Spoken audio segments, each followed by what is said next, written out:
Hindi surface level. Yung parang trabaho na ginagawa natin we get in touch with their humanity. And when you see someone's humanity, parang ang ganda.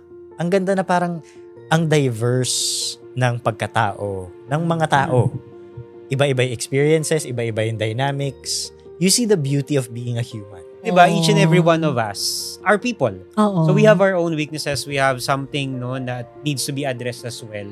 Diba? Kumbaga parang hindi mo siya matatanggal. Kasi bago ka maging psychologist, psychiatrist, or other mental health professionals, tao ka muna.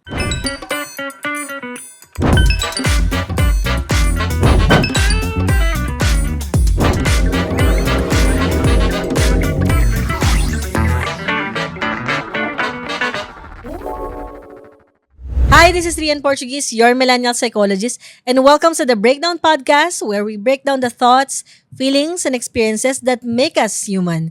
So ngayon, syempre, katulad pa rin ng dati, di ba, pag-uusapan natin yung mismong mental health, at sa bawat conversation ng mental health, syempre may kasama talagang stigma yon.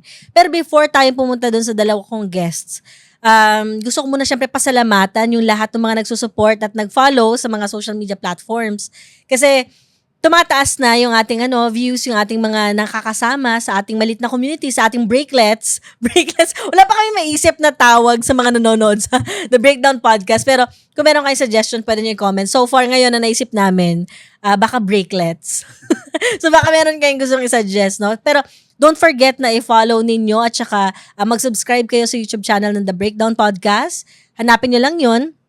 Pwede nyo rin i-follow sa lahat ng mga social media platforms like Instagram, TikTok, kasama na rin dito yung Facebook page, at saka syempre nito lang, meron ng threads. So, pwede rin kayo doon mag-engage sa threads kasi baka may mga specific topics tayo na pwede rin natin nagawa ng episode para sa inyo. So, syempre, di ko napapatagalin pa. Sabi ko nga kanina, meron tayong mga kasama na mga kaibigan ko at nasa profession din sila ng mental health. So, hindi ko napapatagalin pa. Ito mga kaibigan ko na to, psychologist din sila at meron din silang mga social media platforms nila. Kaya wag kayong mag-hesitate na i-follow din sila sa mga social media platforms nila. So, hindi ko napapatagalin pa. Nandito si The One Psychologist, Rainier Ladik. Hello guys, I'm Rainier, The One Psychologist. Hi! And of course, nandito rin sa atin yung ating kaibigan na si ang tito mong psychologist, TMP. Si Lord Angelo Santos. Hi! Hi guys! TMP here, ang tito mong psychologist. Oh, wow. Kamusta kayo? Thank you kasi nag-yes kayo.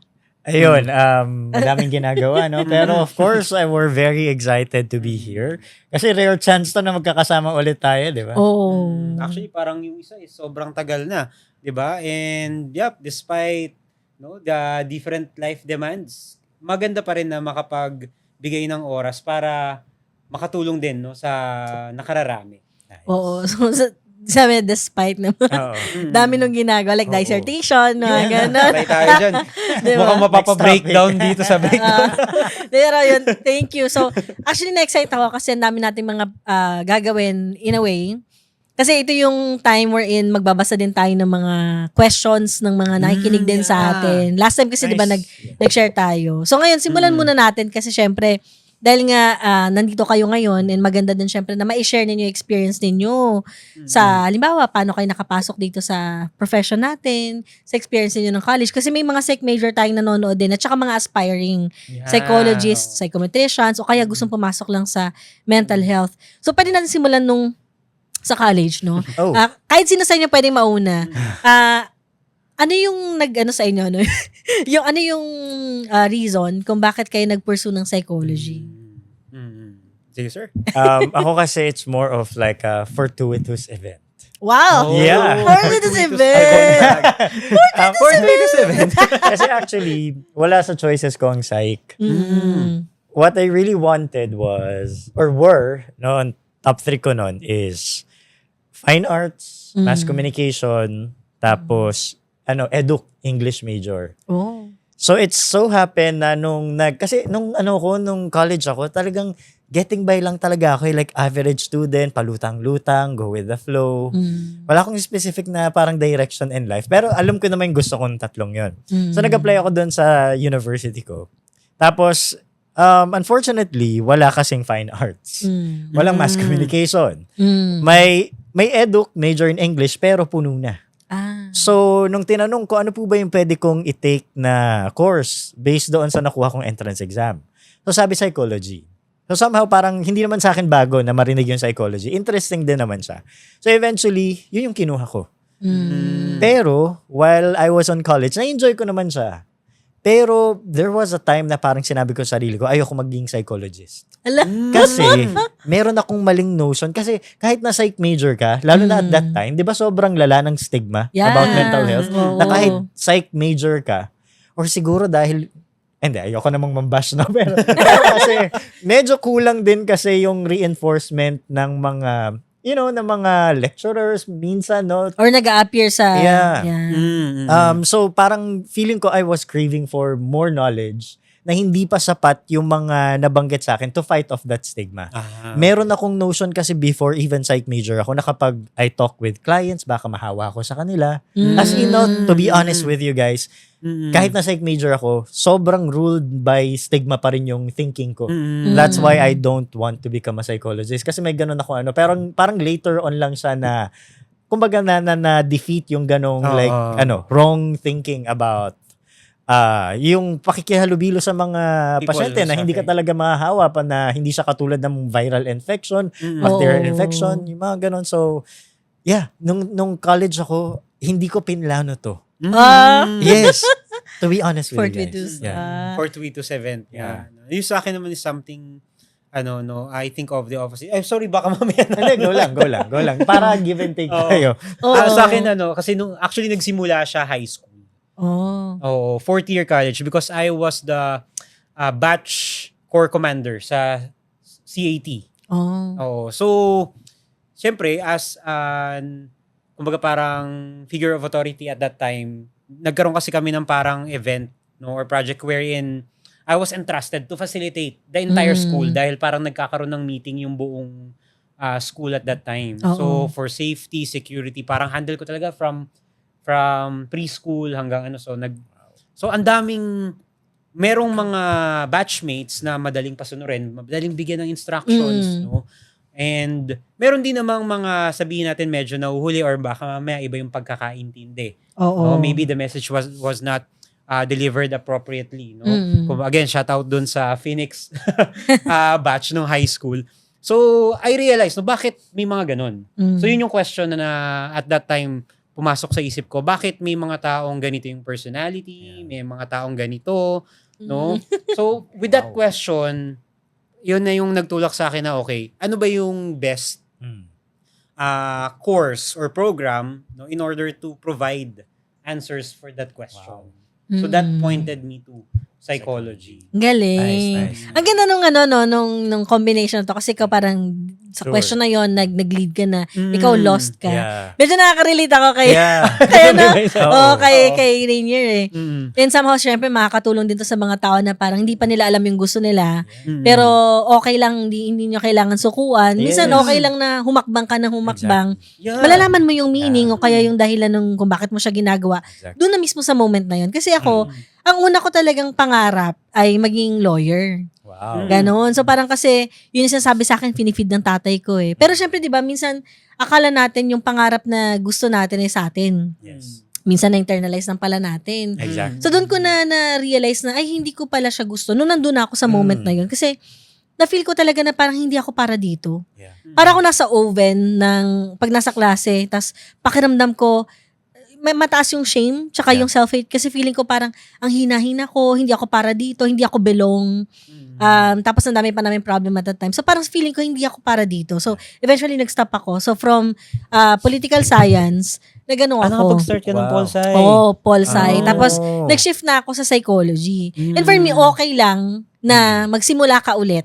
At hindi siya, alam mo yun, pagiging, di ba parang minsan iniisip natin na nahuli na ako, ganun. Pero hindi naman pala. Exactly. So, okay lang mag-start ka. Actually, the more na pinapatagal mo pa nga, the more na mas mahirap. So, kaya nakarelate ako kay, kay Rainier kasi parang, yun yung dati kong gusto. Tapos, yun nga lang difference, pinalitan ko yung akala kong gusto ko, hindi pala yun yung dream ko. Nag-create ako ng panibagong dream. Exactly. Diba? At hindi pa siya huli.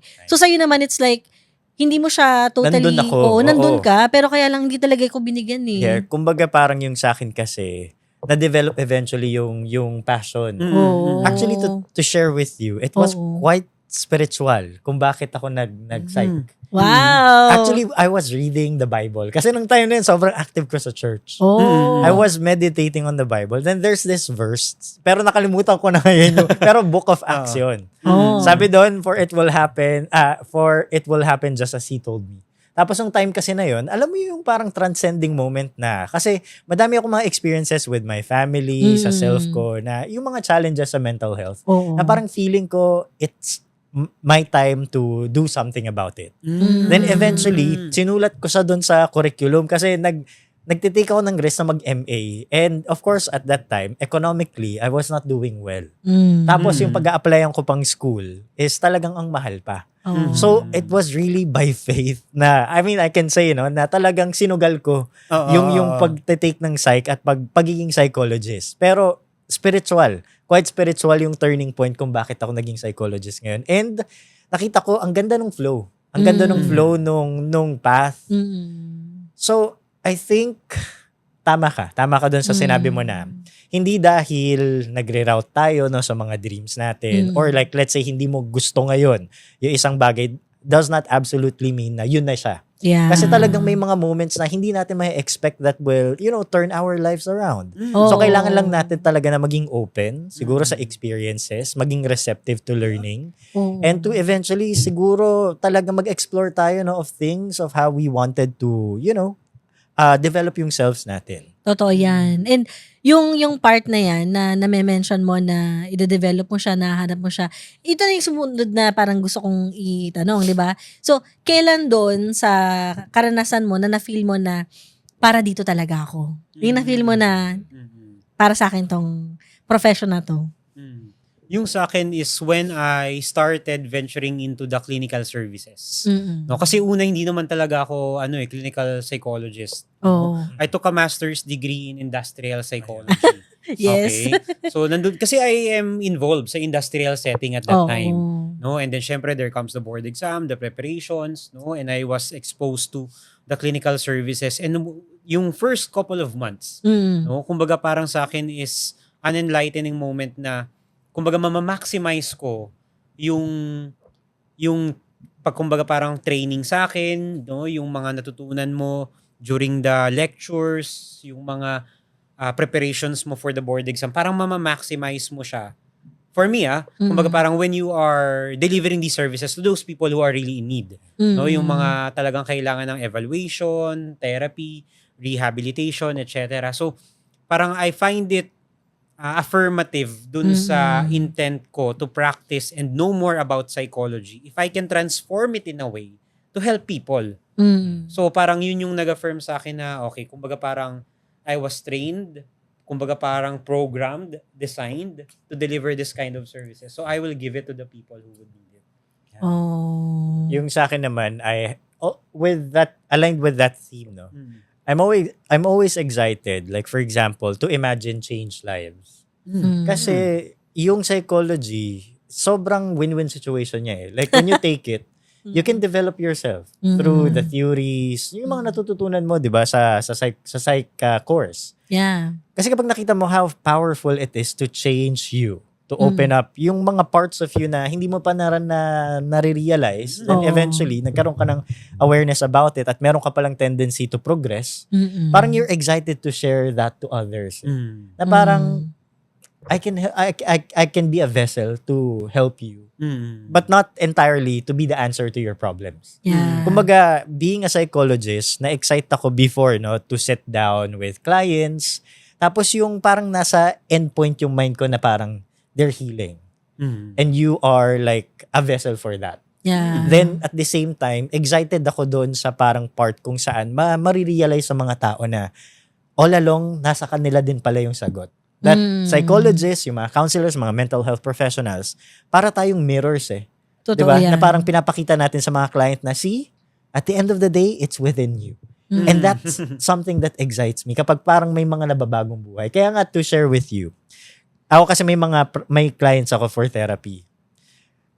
Alam niyo ba na parang may mga times na I shed a tear? Pero hindi during the sessions. Oo. No? I shed a tear during yung termination session. Yeah. When the client, really shows a lot of improvements. Like, you cannot Yes. help but to be proud of them. Totoo. Alam mo yung parang gusto kong sabihin sa kanya, tignan mo, like, kaya mo, di ba? Like, di ba, at first session natin, you were like really, to the point of breaking, you wanted to give up, pero look at you in this point, kinaya mo. And that is because of you. Your willingness to help yourself. I'm just here to help you out. And that excites me. Yeah. Yung mga ganung moment talaga, nakakakurot siya. No? Na parang merong, hindi siya light bulb moment, but it's more of an emotional moment, no? Na you were able to share something to someone who was able to, kumbaga parang utilize, di ba, whatever you discussed in your sessions. And then yun, nagamit nila on their own. Yeah. May siya. Nakaka-relate ako din sa na-mention mo, no? Yung kapag nakikita mo silang nag-improve. Totoo yung sabi mo, no? May moment na magbe-breakdown ka. Ako, nag-breakdown ako after ng mga sessions. Kasi may moment talaga makukurot ka, makaka-relate ka eh. Pero during the session na nagro-roleplay, di ba? Siyempre, nandun yung nakafocus ka. Kasi gano'n naman talaga. And may times lang na parang may nagbe-break yung voice. Yung sa moment na kapag proud na, yung patapos na end of care, hinahayaan ko sarili ko na maparamdam yun sa kanila kasi nakaka-proud. Exactly. So, ako din, at some point, na doon ko na-feel na dito talaga ako. Exactly. Nagawa ako talaga para dito sa profession na to kasi ito yung mga nararanasan ko. At the same time, yung hilig ko kasi din before, yung parang mahilig ako sa astrophysics, ganyan yung mga universe, ganon. So, at some point, nung bata ko, growing up, gusto ko yung related doon. And so far, na-apply naman siya sa psych. Hindi man natin na-discover yung physical universe, but more of yung different experiences ng mga tao. Para kang, alam mo yun, astronaut na pupunta sa different world. Exactly. Iba-iba Hinahayaan talaga. mo, diba? Oo. Tapos, ang dami mong matututunan. Exactly. Hindi ako naniniwala na parang ako lang yung nakakapag-help din. So, at some point, yung feeling na meron akong part ng sarili ko na may napupulot ako mula dun sa mga sinasabi din nila. And feeling ko yun yung fulfilling. Exactly. Talagang surprising kasi parang all along, akala nila na kapag psychologist, ikaw lagi nagli-lead. Yeah. Pero nasusurprise din ako how much you can learn from clients' experiences. Totoo. Actually, kahit yung interaction nyo, marirealize mo or baka parang mako-caught off guard ka na, ito nga, no? Kumbaga parang itong ganitong way of conversation, response, and the way you lead the patient, no, together with their responses, parang magandang i-apply siya, in some other ways that can help other people, even yourself, no? Minsan magugulat ka na makakapagbitaw ka, no? Ako siguro on some of my sessions, nagugulat na lang din ako, meron akong kumbaga parang mga nasasabi. Tapos parang Ganun na. parang oo nga, no. 'Di ba? Well, kumbaga parang hindi mo siya matututunan in the four corners of the classroom. 'Di ba? Hindi mo siya maririnig basta-basta, 'di ba? For someone who's training people as well. Pero makukuha mo lang siya once you are already applying it. Yeah. Matututunan mo lang siya once you're already applying it na, oo nga, on point pala yung gano'n, no? Ang ganda. Tapos doon mo lang siya makukuha. Yeah. Feeling ko yung mga nakikinig sa atin ngayon na i-inspire din sila sa mga sinishare ninyo, lalo na sa mga aspiring ng mga psychology major dyan na gusto maging psychologist, psychometrician, or psychiatrist, or guidance counselor, yung ating mga allied professionals na kasama sa mental health. For sure, nakaka-relate sila sa mga gantong karanasan. Kasi minsan may mga perspective na papasok ka lang sa healthcare kapag dapat okay ka or fully healed ka. Pero sa totoo lang, maraming mga pumapasok sa healthcare na minsan ang goal nila, hindi lang actually to help, but to help themselves. Kasi ako, pumasok ako din sa psych, hindi lang dahil sa ang ganda kasi na mismong program at na-discover ko siya. May part of me na gusto kong maintindihan yung sarili ko. Oo, sa una parang ang selfish pakinggan, pero habang yun nga, yung sabi nga ni Rainier na habang inaaral mo, may matututunan ka sa sarili mo at the same time, yun yung gusto mo i-share dun sa mga tao na may similar experience. So yung lived experience, sobrang important niya para mas maging lapat ka talaga dun sa mismong profession. Sobrang yun yung amazing. So sana, ang dami na, feeling ko ang dami natin na-recruit ngayon. Kasi kumbaga, again, if you would be expecting someone to be in a helping profession na siya ay talagang fully, I don't think kumbaga walang may iwan. Kasi diba, each and every one of us are people. So we have our own weaknesses, we have something that needs to be addressed as well. Diba? Kumbaga parang hindi mo siya matatanggal. Kasi bago ka maging psychologist, psychiatrist, or other mental health professionals, tao ka muna. Yes. Diba? So, you have to acknowledge those weaknesses, those limitations, and at the Oo. same time, during the process, doon ka ngayon gagawa ng paraan on how you can improve on those things. Yeah. No? So, I don't think, kumbaga parang everyone who's planning, di ba, to pursue this Psych. kind of profession, Oo. there's nothing wrong, di ba, if you would be working for yourself as well. Mm. Kasi kailangan naman talaga yon in anything, in any way possible or in any profession. Kumbaga parang it's part of the growth that you can receive. Right, exactly. Siguro what makes psych for me, it's a transcending, profession. It's because hindi siya transactional. Oh. Hindi surface level. Yung parang trabaho na ginagawa natin we get in touch with their humanity. And when you see someone's humanity, parang ang ganda. Ang ganda na parang ang diverse ng pagkatao, ng mga tao. Iba-iba yung experiences, iba-iba yung dynamics. You see the beauty of being a human. I think yun yung parang pinaka-exciting for me. When I have, finally become a psychologist, I get to talk with people. You get to see their humanity. And seeing their humanity, parang it motivates you to be really kind to people. Yes. Di ba? All the more na kapag ikaw ay psychologist. Di ba? Talagang parang, since alam mo yung kung paano maging tao, ramdam mo yung pagkatao ng iba, parang that kindness is already healing, no? A healing factor. Oo. Diba? Kindness heals talaga, no? Kapag nagre-relate tayo, no, with client. Oo. Kaya gusto ko yung na-mention mo na hindi siya transactional kasi pwedeng sabihin ng mga iba na pupunta ka pa sa psychologist, ako na lang kausapin mo, gumastos ka pa. Kasi may mga ganon. Di nila, tsaka parang may mga perspective din yung iba na, bakit pa ako makikipag-usap dyan? Hindi naman niya ako kaano-ano. Yung family ko nga, hindi ako tanggap, paano pa siya? Which is, hindi nila naintindihan na yung ganitong klase ng profession ay, hindi lang siya dahil nga transactional na o dahil meron ka ibibigay, parang, kumbaga makikinig kami. Iba sabihin, sana si ChatGPT na nakausap mo. Hello, walang consciousness si Oo nga. ChatGPT. Sasabihin niya lang yung mga bagay na gusto mong marinig. Yung isang tao na may consciousness, nakikita niya kung ano yung blind spots mo. Nakikita niya yung mismong recognition. May pattern recognition tayo na identify natin yun. Natutulungan natin sila kung paano i-guide. Samantalang si ChatGPT very straightforward siya kasi tinetest ko din siya straightforward and usually sobrang generic. Kung ano lang yung finid mo, yun lang talaga. At may mga studies na recently dyan na yun nga, may harm din There was siya. actually recent studies that I've read na yun nga, if you would be really using chatbots as a way to help yourself. At service level, yes, they can give you effective, kumbaga parang suggestions, pero as to how you could basically heal from the roots of those behaviors or things na gusto mong baguhin, kumbaga parang they are less likely to contribute. Oo. Kasi nga, yun nga, wala sila yung level ng training din sa psychologist na, tsaka iba rin talaga pag may consciousness ka. Oo naman. Pero nakakatulong sa ChatGPT at tsaka iba pang mga LLMs. Pero usually hanggang psychoeducation level, Yes. 'di ba? May Oo, certain exactly. level lang talaga siya. So okay din naman siya kasi somehow merong part of you na natututunan mula doon. Pero sana yun yung mag-lead sa para ito pala more likely yung nakikita kong issue sa akin. So maganda i-confirm ko para maintindihan from ko there, pa. tsaka ka mag-seek ng professional help. Oo. Tama. So, mula dito, sa mga nasa-share natin, I think importante din na, kasi na-inspire na sila Parang, okay, parang totoo na to. From, pagiging ganito na yung kinukuha nila, lalo pa yung mga mas bata ngayon na aspiring psychologist or psychometrician or anyone na gusto niyang pasukin sa healthcare.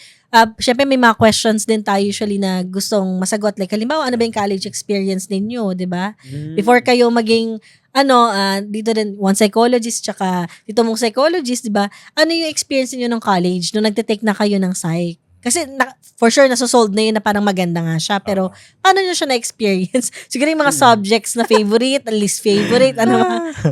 Unang-una sa lahat, may math ang psychology. Yan. Sure.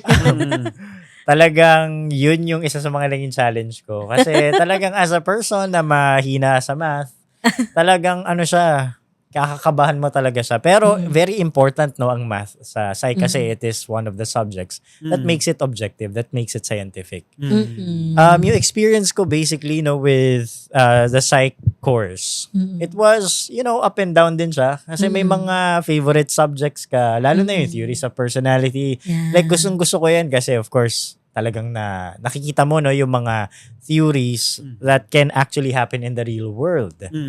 Then of course, there's psych assessment, no, na talagang napaka-technical. Mm-mm. Then of course, there's abnormal psychology, no, kung saan habang binabasa mo yan, may naiisip kang tao na kanino kaya tong sakit na to.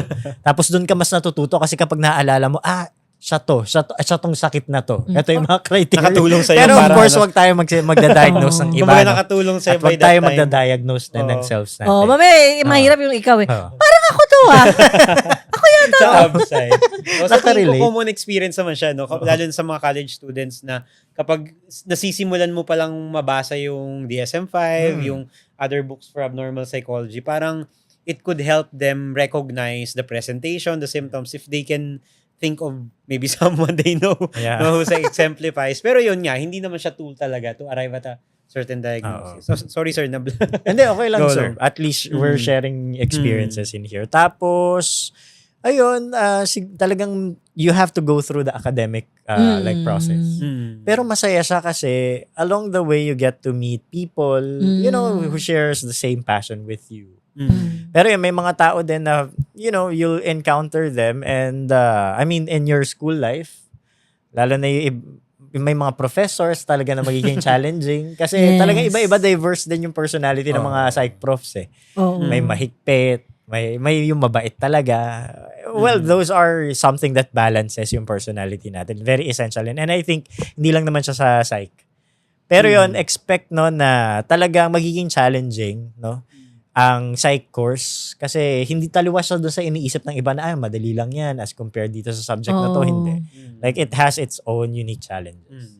Madali lang yan kasi yung mga nakikita sa social media, kala, yun lang yung sinishare. Yeah. Actually, yung challenge din, before ka mag-share. Go lang, go lang. Dahil nandun na yung moment ni, Oo. madali lang yan. Kasi minsan yung, ang daming mga pop psych online. So, yung mga na-share na parang, ewan ko kung saan nila nakukuha, psychologist. Psychologists. Hindi naman totoo kasi lahat mamaya ibigyan natin ng tips sila dyan, Saan di ba? sinabi yan? Oo, Tapos parang, may picture pa na Diba? malaki. Charis. Alam mo yun? oh, parang common sense Parang kunwari psychology. talagang Yung mga kunwari na-share. sinabi pero Oo, hindi pero naman. hindi talaga yung sinabi. So, kaya akala nila ganun kadali kasi yung mga nasi-share din sa social media na parang ganun-ganun lang.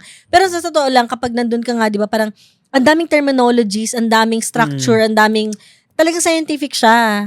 Kaya lang, tayo syempre sa mga platforms natin, kapag nagdi-discuss tayo, nililaymanize kasi natin. Kaya ang dami din natin nabubudol na nagsasayik. Yeah.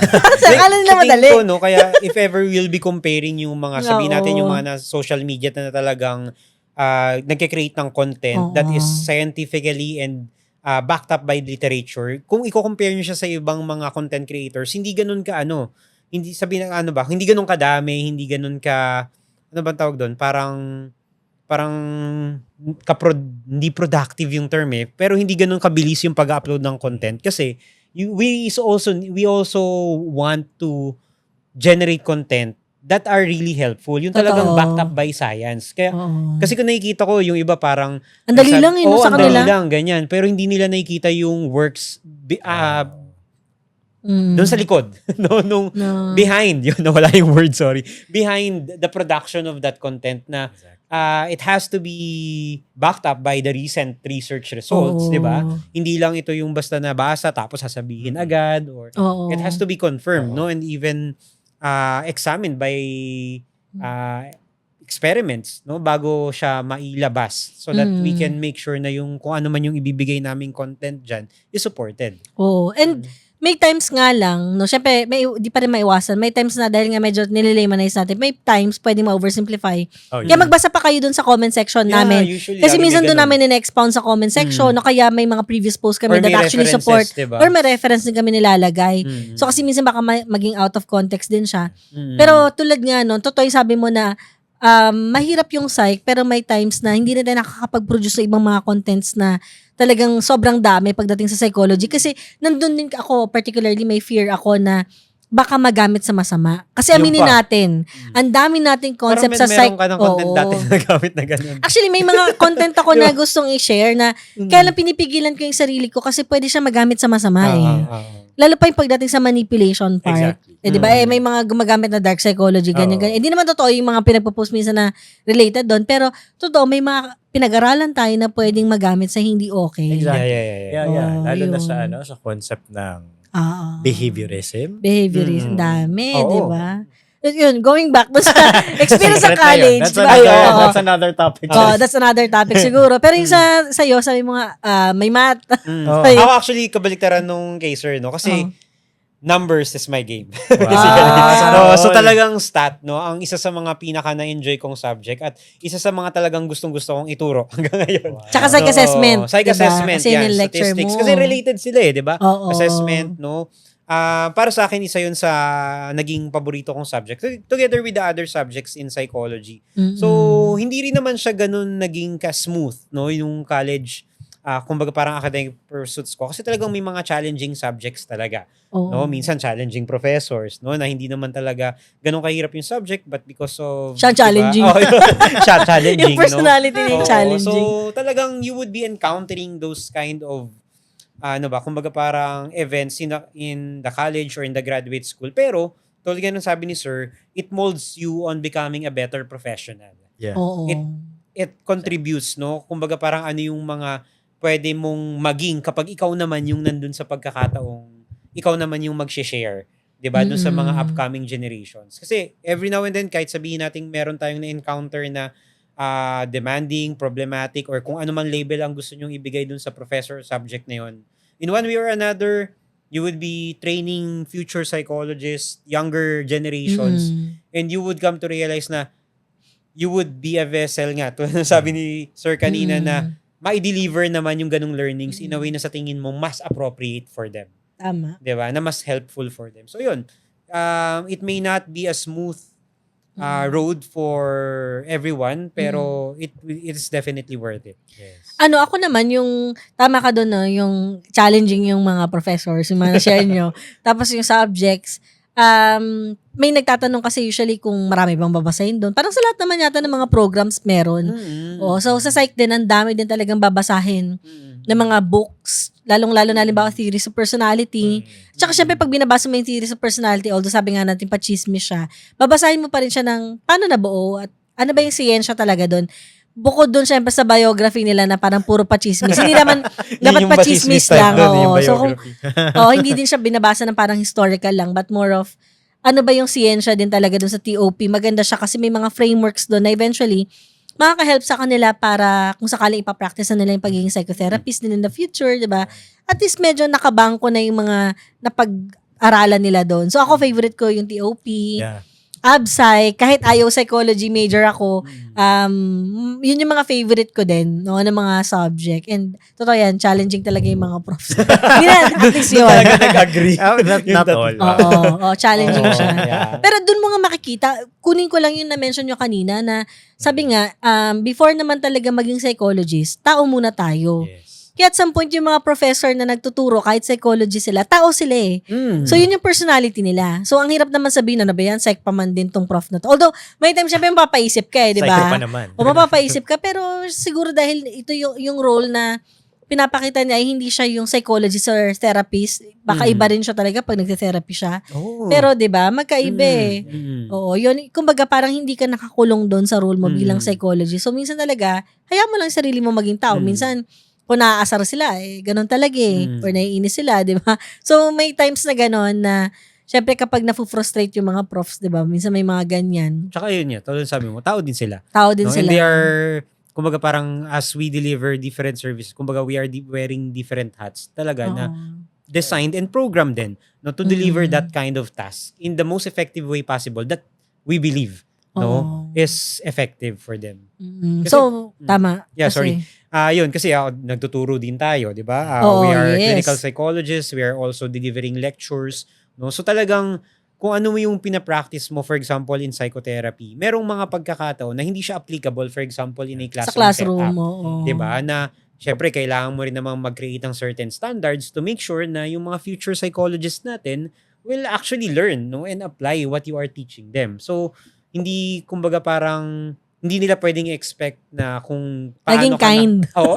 Well, kumbaga, given naman yun, Oo, di ba? kasama naman Being yun. kind, pero you have to balance it eh. Oo. Diba? With the standard that you want to create for your future psychologist. No? Kasi as educators, I believe, no, I think hindi lang naman para sa akin to totoo na we are training individuals to become better psychologists than us. Exactly. So sa akin, kapag nakakakita ko ng students ko who are actually, sabihin natin, develop a more in-depth understanding about a certain topic, no? Yeah, I am actually proud of that student kasi I was able to generate someone who's better than me. Totoo Diba? yan. So, yun yung lagi kong, kumbaga parang pinapaintindi sa kanila na, okay, ma-perceive nyo man ako as someone who's strict, as someone who has this kind of standard, pero gusto ko lang na kapag graduate kayo, naging psychologist kayo, makikita ko kayo as someone who's better than me and okay na ako doon. Yeah. Nice. Diba? So, kumbaga parang maganda yon yung na-share mo na yun. Iba din talaga yung sa classroom. Iba talaga dun sa therapy. Sa clinic. Oo, sa clinic. Ganun. And pwede naman din talaga na kind tayo, considerate. Alam mo yun, naging considerate tayo sa mga students. Pero hindi naman ibig sabihin na kunwari ito yung binigyan na grade, masama ka na. Oo, magbabalance mo talaga. Tsaka siguro sa mga teacher din nakikinig dito, maganda binabalance pa rin natin. Kasi although 'di ba sabi nga natin na hindi naman tayo dapat ginajudge na psychologist ka pa naman pero ganito ka. Yeah. Pero syempre nandun pa rin yung sana nagagamit pa rin natin na kind pa rin tayo, consider pa rin sa mga student natin. So, Exactly. ang hirap no kasi may mga ganong expectation na kailangan natin balance. And then speaking of mga expectations, may mga na-notice ba kayo na mga misconception sa madami pa. sa psych na baka gusto nyo siguro yung mga top na Oo. naisip ninyo na misconception sa Being a psychologist. being a psychologist o kaya pwede rin sa yung stigma pagdating sa mental health, pwede rin yun. Siguro one thing din is that parang ang tingin kasi nila, lalo na kapag narinig nila, ay, psychologist to. Minsan, wala na nangungamusta sa'yo. Kasi parang parang ang notion nila, pwede ba umiyak? Pero kamusta ka na? Oo, baka wala pa nakakapagtanong sa'yo. Diba?